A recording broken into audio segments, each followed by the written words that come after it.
It's Christmas time. Oh, hello, everybody. It's me, Chris Smith. Oh, someone asked me, why have you been wearing hats lately?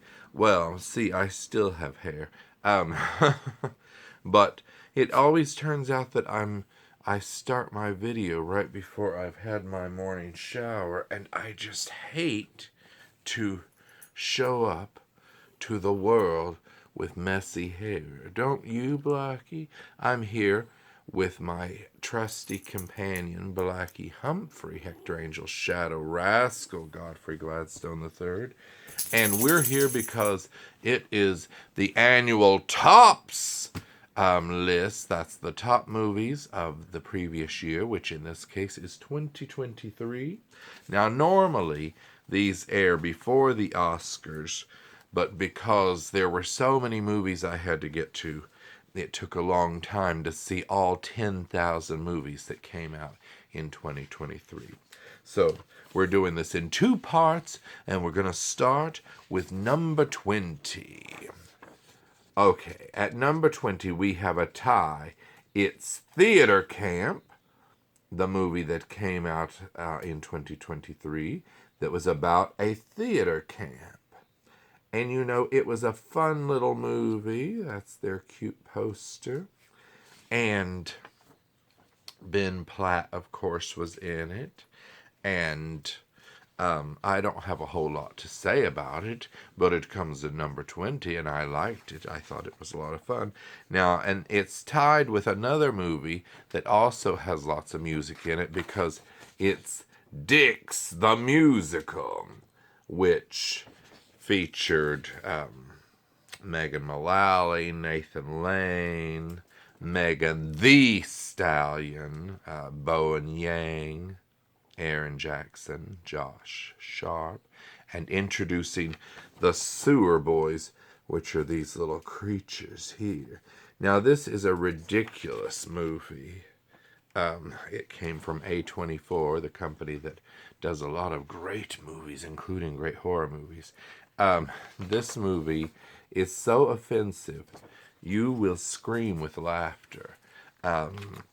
I must say, I laughed the whole time, and it's just stupid, silly fun. And I think you're going to like it if you're not so offended.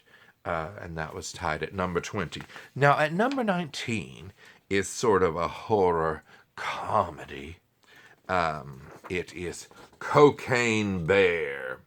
Now, Cocaine Bear was a movie from Elizabeth Banks, who was in the Pitch Perfect movies, and she directed this. And it's based on a true story about some stolen cocaine that fell from an airplane, and a bear got into it, and in real true life the bear died.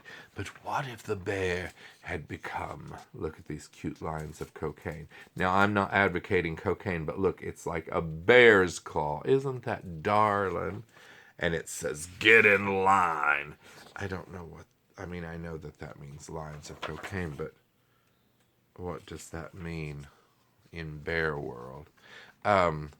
It I saw it a couple of times in the theater, and I just thought it was a lot of fun.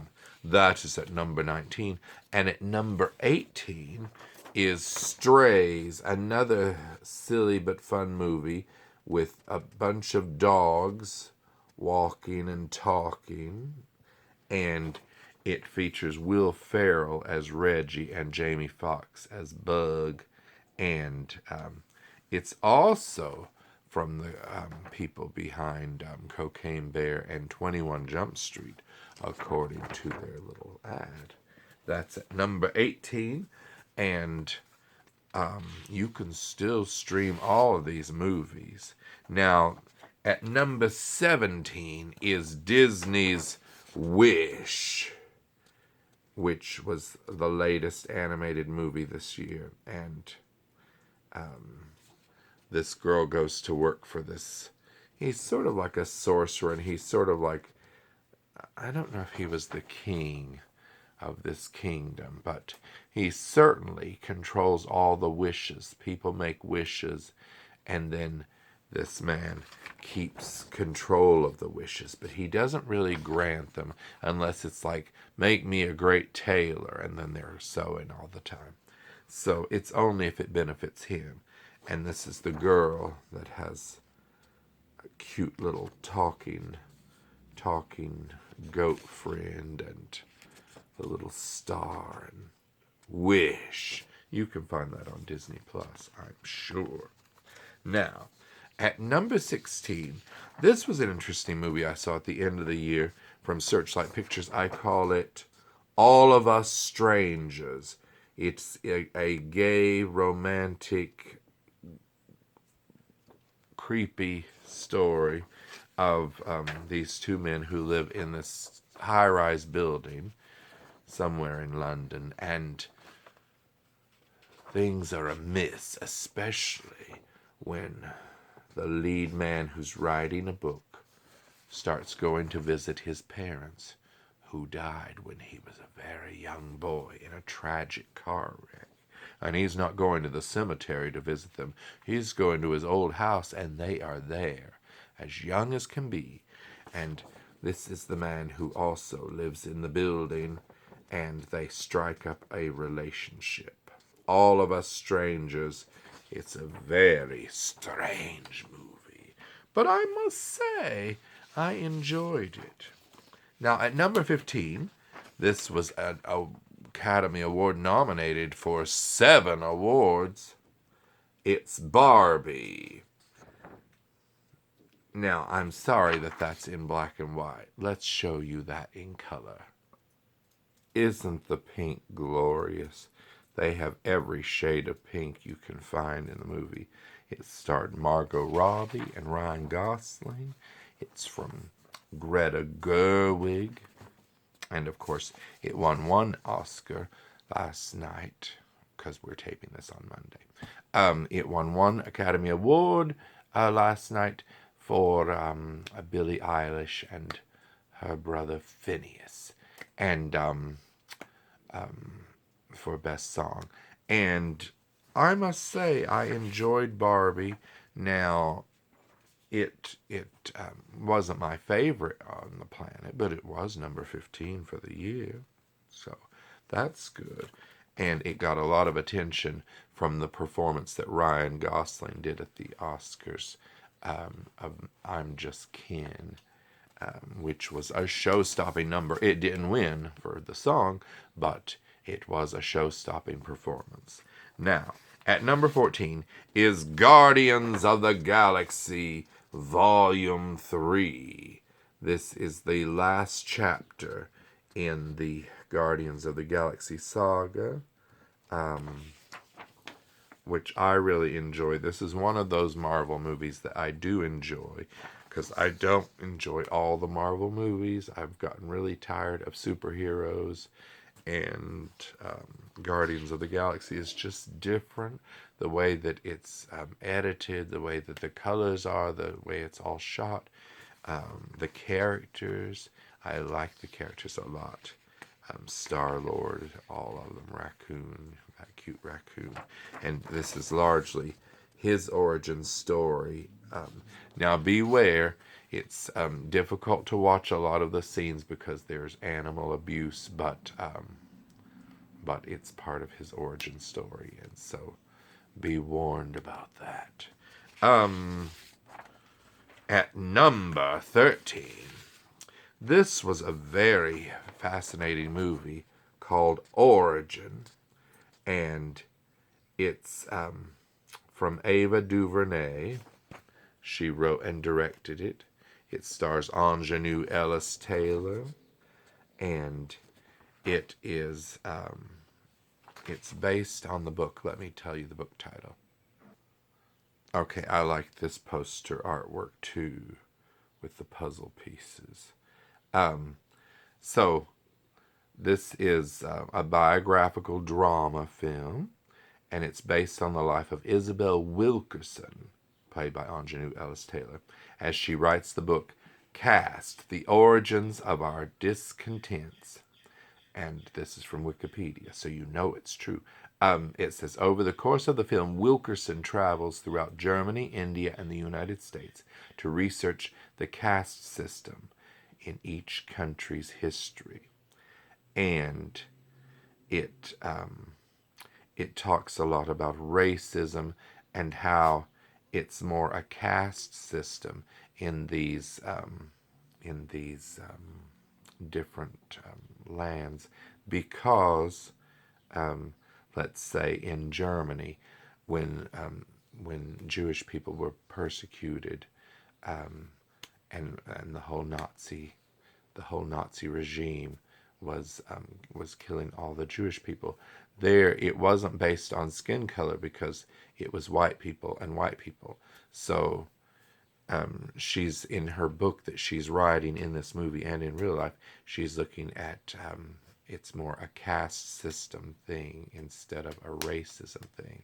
So, and the same in India, and then of course, and she goes, it's just a fascinating movie, and she goes, in different flashbacks, and of course it deals with her life too, and her husband, her mother. Oh, I thought it was a fascinating book I didn't read the book, but a fascinating movie based on the book. And I would love to read that book because I'm sure it just really delves into it. But it's from Ava DuVernay, and I was very disappointed that this didn't get Oscar attention this year because I thought that it really should.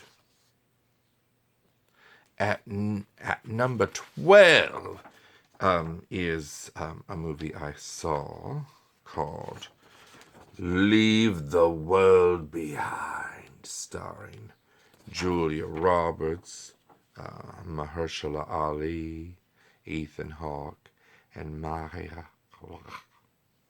how does she say her name? Mahyla? Oh, my apologies. It's an end of the world picture, and the tagline says, "There's no going back to normal."